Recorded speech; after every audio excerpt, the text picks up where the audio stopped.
नमस्कार, मैं हूं आपके साथ कविता राणा। देश का नाम सिर्फ भारत रखने की मांग लंबे वक्त से हो रही है और इस मांग को तब और हवा मिली जब सुप्रीम कोर्ट में इस मामले को लेकर याचिका दायर की गई। इस याचिका में मांग की गई कि देश का नाम सिर्फ भारत ही होना चाहिए। कई नाम होने से कंफ्यूजन होती है और सुप्रीम कोर्ट के सामने लगाई गई इस याचिका के बाद से ही सोशल मीडिया पर भारत नाम छा गया है। देश का नाम सिर्फ भारत करने के समर्थन में लोग इंडिया नाम को बाय बाय करने लगे हैं। सोशल मीडिया पर हैशटैग बाय बाय इंडिया और hashtag bye bye India only Bharat से लाखों ट्वीट किए गए हैं। ट्विटर यूजर अनिकेत सिंह ने लिखा, मैं मानता हूं कि हमें भारत पर वापस लौटना चाहिए।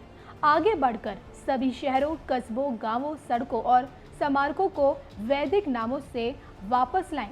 कितनी शर्म की बात है कि हम अभी भी अपनी भूमि में आक्रमणकारियों, हत्यारों और लुटेरों के नाम का उपयोग करते हैं। तो वहीं ट्विटर यूजर राकेश ने लिखा, कब तक अंग्रेजी की गुलामी का इंडिया शब्द ढोते रहेंगे। अब इंडिया नहीं, बस भारत कहेंगे, बस भारत, क्योंकि मेरा भारत महान। वहीं ट्विटर यूजर जयेश ने लिखा, हमारे देश में स्वदेशी अपनाओ की मुहिम चल रही है, तो हमारे देश का नाम भी स्वदेशी होना चाहिए। इसके अलावा ट्विटर यूजर विकास जैन ने लिखा, वन नेशन वन नेम, हम भारत नाम का समर्थन करते हैं। तो आपको बता दें कि दिल्ली के रहने वाले नम्हा नाम के शख्स ने सुप्रीम कोर्ट में याचिका डाली है और उन्होंने संविधान के अनुच्छेद 1 में बदलाव की मांग की है, जिसमें देश के नाम की व्यवस्था है। ये मामला मंगलवार को जस्टिस ऐसे बोबड़े को सुनना था, मगर उनके छुट्टी पर होने की वजह से सुनवाई टल गई। याचिकाकर्ता ने तर्क दिया है कि अलग कागज पर अलग नाम है, आधार कार्ड पर भारत सरकार लिखा है, ड्राइविंग लाइसेंस पर यूनियन ऑफ इंडिया, पासपोर्ट पर रिपब्लिक ऑफ इंडिया, इससे कंफ्यूजन होती है।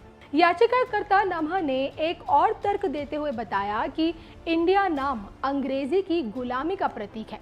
अंग्रेजों की 200 साल की गुलामी के बाद मिली आज़ादी के बाद अंग्रेजी में देश का नाम इंडिया कर दिया गया। इतिहास को भुलाना नहीं चाहिए। क्या है अनुच्छेद 1? तो संविधान के पहले हिस्से में देश के नाम, उसके राज्य, सीमाओं की व्यवस्था आदि के बारे में प्रावधान किए गए हैं। यह अनुच्छेद 1 से 4 तक में है। अनुच्छेद 1 के मुताबिक इंडिया, जो कि भारत है, वो राज्यों और क्षेत्रों का एक संघ होगा, यानी अंग्रेजी में देश का नाम इंडिया और हिंदी में भारत है, ऐसा संविधान कहता है। वहीं अंतर्राष्ट्रीय स्तर पर अंग्रेजी में रिपब्लिक ऑफ इंडिया यानी कि भारत गणराज्य चलता है। पासपोर्ट पर इसलिए वही लिखा होता है।